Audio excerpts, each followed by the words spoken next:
और कैसे देखते हैं आप जिस तरीके से इसराइल ने अटैक किया है, उसके बाद कई कंट्रीज जो हैं वो इसराइल को गलत भी ठहरा रही हैं, लेकिन बहुत सी जगह से ऐसा भी है, खासतौर पे भारत के कई लोग जो हैं वो इस अटैक को सही भी ठहरा रहे हैं। उनका ख्याल है कि इन लोगों ने जो अक्टूबर में 7 अक्टूबर को जो एक अटैक किया गया था इसराइल में, उस वक्त ये इन्वॉल्व थे और इनको मारना कोई गलत बात नहीं। देखिए, भारत के लोगों का क्या कहना है, वो तो जारी बात है, उनका एक खास मौक़िफ़ होता है हमास के बारे में, क्योंकि वो हमास को लिंक करते हैं कश्मीरी ग्रुपों से। तो वो कहते हैं जी कि क्योंकि कश्मीर और फ़लस्तीन और हमास ये एक ही केस है, तो वो एक उन्होंने अपना बनाया हुआ है, तो वो कहेंगे जी इस चीज़ को कुछ लोगों का। लेकिन इस जो इंडियन गवर्नमेंट की स्टेटमेंट आई है वो तो बड़ी, जिसे कहते हैं ना, मीठी सी स्टेटमेंट है। मीठी स्टेटमेंट समझती हैं कि स्टेटमेंट का कोई मतलब ही नहीं होता। We are concerned about the attack. Concern क्या होता है? अभी तो कतर ने इतना ज़्यादा हेल्प किया इंडिया का, उनके 9 नेवी के बंदे छोड़े नरेंद्र मोदी साहब को, तो आज तो कतर की सॉवरेनिटी की वायलेशन हुई है। इंडिया को उस पर बोलना चाहिए था। इंडिया जो है वो ईरान के साथ बड़े अच्छे ताल्लुकात का खैर खां है। ईरान के ऊपर हमला होता है, इंडिया कहते हैं हम कंसर्न्ड है। ठीक है, मतलब स्टेटमेंट ही कोई नहीं देता। मतलब कम से कम खुल के बात तो करनी चाहिए ना यार। मुल्कों की सॉवरेनिटी की वायलेशन है, कल को इंडिया की सॉवरेनिटी की कोई वायलेशन करे तो लोग कहेंगे वी आर कंसर्न्ड, तो मतलब इंडिया को बुरा लगेगा। So at the end of the day, Bharat और पाकिस्तान की लड़ाई के अंदर जब लोगों ने इंडिया का साथ नहीं दिया और इंडिया के साथ वो खड़े नहीं हुए, या हर बंदे ने न्यूट्रलिटी शो की, तो that is because of this कि इंडिया हर जो एक्ट ऑफ एग्रेशन होता है उस पर कहता है हम कंसर्न है, बोलते ही नहीं उसके ऊपर, अपना मौकफ ही नहीं देता। तो इंडिया वैसे कहता है कि हम ग्लोबल साउथ की बड़ी पावर है, तो उनको चाहिए कि भाई अपना मौकफ तो लेना। कोई सिर्फ ये कह देना मैं मुझे बड़ा कंसर्न है, ये कोई स्टेटमेंट नहीं होती। ठीक है, और ईरान के साथ जो खास तौर पे, तो इंडिया ने तो साबित किया कि उसका तल्लक इजराइल के साथ है, ईरान के साथ कोई नहीं। और ये चीज़ पाकिस्तान ने भी ईरान को समझाई है कि बाकी आपकी मर्जी, लेकिन देख लें इंडिया ने आपके साथ क्या किया। तो एक तो ये बात होगी। दूसरा, मैडम, फ्रांस के सदर, बरतानिया के वजीर आजम, दुनिया के वेस्टर्न जितने पार्टनर थे, उन्होंने भी इजराइल को कंडेम किया। नहीं किया तो इंडिया ने कंडेम नहीं किया, मतलब वेस्टर्न वर्ल्ड ने भी कंडेम किया है। आप यहीं से अंदाजा लगा लें। ठीक है जी, यहीं से अंदाजा लगा लें कि उन्होंने क्या, उन्होंने कंडेम ही नहीं किया। उन्होंने, मतलब बरतानिया भी कंडेम कर रहा है।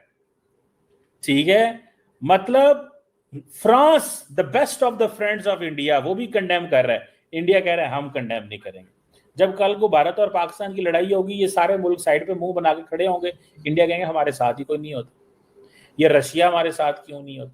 क्योंकि जब किसी के ऊपर मुश्किल वक्त आता है तो इंडिया साथ ही नहीं देता, इंडिया सिर्फ इंडिया की तरफ देखता है। तो ये पॉइंट है मैडम। मैंने कहा मोदी साहब आपका शो देखते हैं, एटलीस्ट जो है ना, उनको ये मेरी तरफ से पैगाम है कि सर कोई हल्की फुल्की स्टेटमेंट जारी किया करें। जो कतर जो है, ये तो हो गया इंडिया फैक्टर, लेकिन मुझे वैसे अंदर से यही लगता है कि कतर जो है ना, वो भी चाहता था हल्की फुल्की ये टुक टाक हो जाए, क्योंकि कतर खुद बहुत टफ लाइन ले रहा था और हमास को कह रहा था भैया ये तुम जो पीस प्रोसेस है इसको फॉलो करो, और जो कह रहे हैं अमेरिकन और ये इजरायली मान लो। वो हमास मान नहीं रहा। उन्होंने कहा ठीक है, उन्होंने हमला कर दिया तो हम क्या करें, देखो हमारे ऊपर भी हमला कर दिया उन्होंने, तो अब अगर तुमने पीस प्रोसेस को फॉलो ना किया तो तुम्हारी खैर नहीं। तो मुझे तो लगता है कल को तुर्की पे भी इंडिया हमला, इजराइल हमला कर सकता है, क्योंकि वहां पे भी हमास की लीडरशिप मौजूद है। So it's going to be very delicate. और दूसरा यह है कि इजराइल को पता किसी ने जवाब तो देना नहीं है। जिधर मर्जी मिसाइल घुमा दो, दाएं कर दो, बाएं कर दो, ऊपर नीचे, जिधर मर्जी मार दो, कोई जवाब तो देते नहीं है। वो देखे ना, दुनिया का कोई मुल्क नहीं मिडल ईस्ट में उसने छोड़ा जिसके ऊपर हमला नहीं किया। कोई माई का लाल देखे मैडम, यहाँ पे आके फिर पाक फौज याद आती है आपको तो ज्यादा नहीं याद आती, लेकिन ये है कि हमें बड़ी याद आती है पाक फौज, क्योंकि हमें पता है यार कल कला को कहीं से कोई ठुस ठस हुई, छोटी मोटी टकटलियां हुई, तो ये पाक फौज ही है जो आगे खड़ी होगी, इन मिसाइलों को रोकेगी, इनके हमले करेगी। ठीक है, और जो मारेगा उसको जवाब देगी। एटलीस्ट हम जवाब देने की सलाहियत जरूर रखते हैं मैडम। ये तो आपको भी फख्र होना चाहिए मैडम, ऐसे ना करें, हल्का फुल्का तो फख्र आपको होना चाहिए।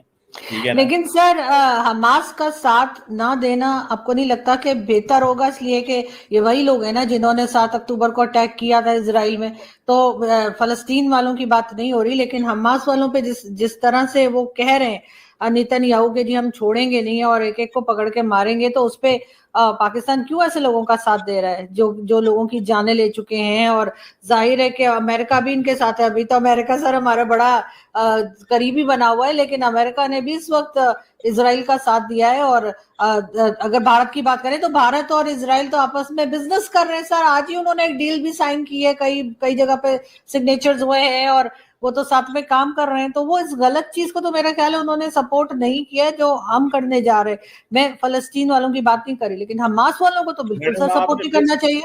मैडम आपने फिर साबित कर दिया आप इजराइल के साथ।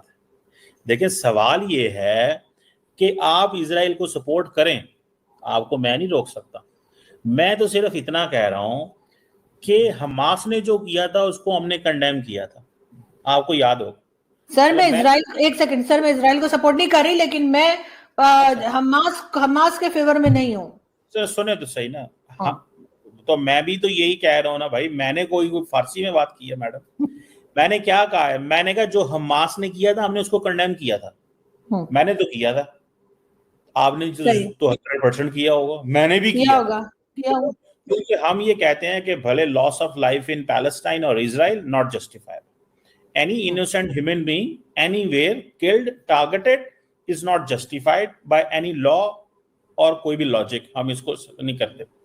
लेकिन 1 लाख बंदा मार देना 3 सालों में, ठीक है, दुनिया के 10 मुल्कों पे हमला कर देना कि जी हमारे 1500 मारे गए थे तो हमने 1 लाख बंदा मारना है, तो ये तो अब हम नहीं बोल रहे मैडम, ये तो वेस्टर्न वर्ल्ड इसको जेनोसाइड कह रही है। आप ना भी बोले हैं, आप लाख भले इजराइल का साथ अंदर से देती रहें, लेकिन मैडम जो 1 लाख बंदा मार दिया इजराइल ने, 1 लाख, मैं नहीं कह रहा, जर्नलिस्ट मार दिए, यूएन के डिप्लोमेट्स, ये ब्लू, बड़े मुश्किल से आप गलत कह रही हैं, लेकिन कहें मैडम कोई बात नहीं। मैं कह रही हूँ सर गलत किया, लेकिन सर ऐसे टारगेट किलिंग खास तौर पे हमास वालों को, वो तो ठीक है ना, वो तो जस्टिफाई है। मैं तो टारगेट किलिंग के हक में हूँ, बजाय इसके इतने लोगों को मार देने के चुन चुन के हमास के लोगों को मारना चाहिए। आप देखें, अगर इंडिया टारगेट किलिंग करता है आप उसके हक में हैं, अगर इजराइल टारगेट किलिंग करता है तो आप उसके हक में हैं। मैडम आप क्यों लोगों की जानों के पीछे पड़ गई हैं? मैं तो सिर्फ इतना कह रहा हूँ। नहीं सर टारगेट किलिंग बेटर होती है, जिसने कसूर किया है उसी को मारे, उसके साथ 500 लोगों को और ना मारा जाए। मैं ये कह रही हूँ ना सर, टारगेट किलिंग में कम लोग मरते हैं, अब ये 5 लोगों को मारा है उन्होंने। ये जो कतर में हुआ ठीक किया इजराइल ने? मेरा ख्याल है सर सही किया, अगर हमास के लोगों को। देखिए यही तो बात है, मैं कहता हूँ आप नेतन्याहू से मिली हुई हैं, 2 ही बंदे आपका वीलॉग देखते हैं, या नेतन्याहू या मोदी साहब, ठीक है, उनको पता चल गया जी पाकिस्तान से सपोर्ट आ गई है इजराइल को, ठीक है, और नेतन्याहू को, और वो दे रही हैं। आप देखें वायलेशन, अमेरिका ने भी इसकी गलत कहा है इसको, आप सही कह रही है, मतलब आपकी मैं जो नहीं सही, मेरा मतलब है मुझे ऐसे लोगों से कोई हमदर्दी नहीं है जिन्होंने लोगों की जानें ली हो। अगर वो हमास के लीडर थे और उन्होंने 7 अक्टूबर को लोगों की जानें ली थी, तो सर मैं नहीं उनको सपोर्ट कर सकती आपकी तरह। सर आप तो हाफिज सईद को भी सपोर्ट करने बैठे जाते हैं, पता नहीं क्या प्रॉब्लम है आपका। दरअसल पता है क्या है, आपको पता है ना, मैंने आपको जो है ना आज पकड़ लिया, आप नेतन्याहू की सपोर्टर हैं, आप कह रही हैं गिन गिन के बंदे मारो। सवाल ये है मैडम, कतर एक सॉवरन कंट्री है, ये मैं नहीं कह रहा, व्हाइट हाउस की प्रेस स्टेटमेंट है, व्हाइट चले, मतलब एक बात तो पता चल गया, अमेरिका पीछे हट जाएगा, आप नेतन्याहू से पीछे हटेंगे। सवाल ये है कि आपने ये कहा कि जनाब चुन चुन के मारो, ठीक है भाई, अमेरिका, फ्रांस, बर्तानिया सारे कंडेम कर रहे हैं, आप कंसर्न तो हो जाए कम से कम, जिस तरह इंडिया कंसर्न है, आप कंसर्न। मैं भी हूँ सर, मैं बहुत कंसर्न हूँ, बिल्कुल नेतन्याहू को ये नहीं करना चाहिए था। ये तो 10 लेकिन सर ये लोग बैठे हुए कहाँ, ये तो मैंने सुना आपने बताया नेतन्याहू को कि ये लोग कहाँ पर पाए जाएंगे, लोकेशन आपने दी। सुने मुझे एक बात बताएं, ये तो देखें अब आप जो है ना, आपको पता है कि इनको इनको किसने बिठाया था यहाँ पे? अमेरिका के कहने पे बैठे हुए हैं, कतर ने खुद बिठाया, इजराइल को पता है यहाँ पे हैं, तो वो कुछ छुप के थोड़ी बैठे हुए हैं, सीधा सीधा पॉलिटिकल ऑफिस हमास का खुला हुआ है वहां। सो सवाल ये है कि मैडम ये जो एक्ट है, this is a violation of international law, a sovereign country America कह रहा है ये गलत हुआ है, और अमेरिकी सदर ने शेख ऑफ कतर को, अमीर ऑफ कतर को ये कहा है कि आइंदा ऐसे नहीं होगा। जिसको आप कह रही है ना इस तरह कर लिया करें, इसराइल को आप मशवरा दे रही हैं, अमेरिकी सदर कह रहे हैं आइंदा ऐसा नहीं होगा। मतलब आप इसराइल को अमेरिका से भी आगे निकल गई आप। मैं सिर्फ इतना आपसे रिक्वेस्ट करना चाह रहा हूं कि प्लीज फॉर गॉड सेक, ये एक्ट ऑफ टेररिज्म है किसी दूसरे मुल्क में, फॉर व्हाट एवर रीजन आप 6 मुल्कों को क्रॉस करके किसी तीसरे मुल्क में जाके कहें जनाब हमने आपके बंदे मार दिए फलां जगह पे, मैं समझता हूँ ये ज्यादती है, जुल्म है, और इसराइल ने को पूरी दुनिया कंडेम कर रही है मैडम।